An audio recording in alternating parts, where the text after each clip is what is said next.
Bem-vindos de volta ao meu canal, e no vídeo de hoje veremos um dos projetos que desenvolvi. O nome desse projeto é Premia, que é um programa de controle de pressão arterial e glicemia. Esse programa gera gráficos de dados estatísticos de glicemia, pressão arterial e batimentos cardíacos. E os dados estatísticos são média, desvio padrão e variabilidade. E eu falando do Premia sem mostrar o que é o Premia não faz muito sentido. Então vamos ver como o Premia funciona no computador agora.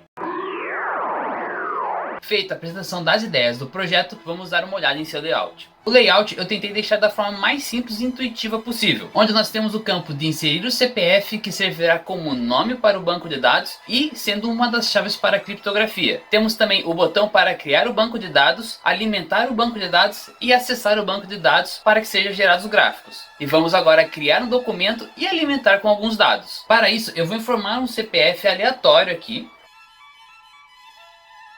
Colocado o CPF, basta clicar no botão criar. Aparecerá uma mensagem dizendo que o documento foi criado com sucesso. Depois disso, vamos clicar no botão alimentar. Nessa janela nós temos algumas informações, como por exemplo a data da última entrada. Como esse documento foi criado agora, não há nenhuma data nele. Além da informação da última entrada do banco de dados, nós temos também os campos de dia, mês e ano da informação colocada. E as informações para a estatística são o peso da pessoa, os valores de glicemia medido ao longo do dia, os valores de pressão diastólica e sistólica e os valores de batimento cardíaco. E para ficar mais didático o vídeo, eu separei alguns dias aqui para alimentar esse banco de dados. Então vamos ao trabalho.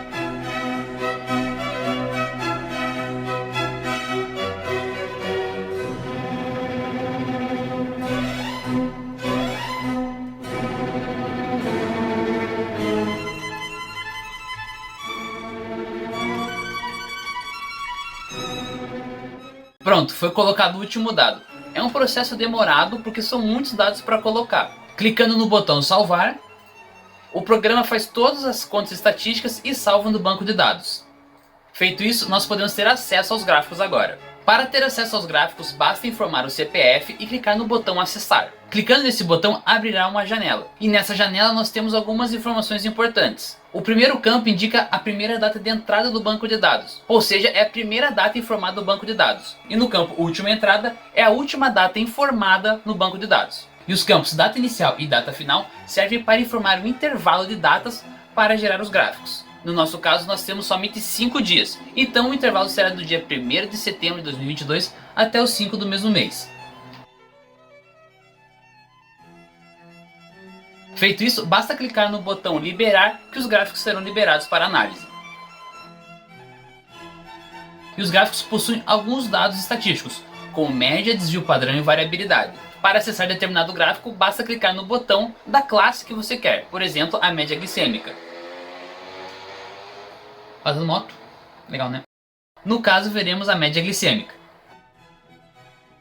Como podemos ver, ele cria os gráficos em tempo real. No caso do gráfico da média glicêmica, a linha vermelha representa o limite máximo que uma pessoa com diabetes pode ter, que é 180. E a linha azul, o mínimo, 70. E a linha verde representa a média do dia. Outro dado estatístico importante é o desvio padrão. No desvio padrão, a linha verde representa o valor do desvio padrão em miligramas por decilitro. E a linha vermelha representa qual que é o máximo em miligramas por decilitro de desvio padrão, que no caso é 50. Outro dado estatístico importante é a variabilidade. Nesse caso, a variabilidade ela é expressa em porcentagem. Seguindo a lógica, a linha verde representa a variabilidade dos dados estatísticos e a linha vermelha o máximo de variabilidade que o paciente pode ter, que no caso é 36%. Outro dado legal de se ter é a massa de glicose na corrente sanguínea da pessoa, que é um dado um pouco mais palpável, gramas, do que miligramas por decilitro. E segue a mesma lógica de cores, sendo o vermelho o máximo e o azul o mínimo, e a linha verde sendo o valor dos dados anotados. E para chegar no valor da massa é usado o peso do paciente. Os mesmos dados estatísticos estão presentes tanto para a pressão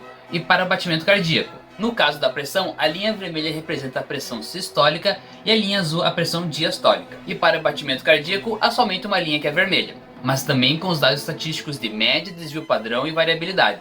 Além das informações estatísticas estarem em gráficos, elas também estão escritas. O botão Informações traz essas informações de modo escrito. Como podemos ver, essa tela mostra o intervalo dos dados, que no caso é do dia 1º de setembro ao dia 5 de setembro. Tudo que estava na forma de gráficos está na forma escrita, que fica muito mais fácil de entender. São todos os dados estatísticos de glicemia, pressão e batimento cardíaco. No caso da glicemia, além dos valores estatísticos, essa tela também nos mostra a porcentagem dos dados que estão entre os valores estabelecidos. Por exemplo, na média, que tem que ficar entre 70 e 180 mg por decilitro. E isso vale para o desvio padrão e para a variabilidade também. A mesma lógica aplica-se à pressão arterial e ao batimento cardíaco,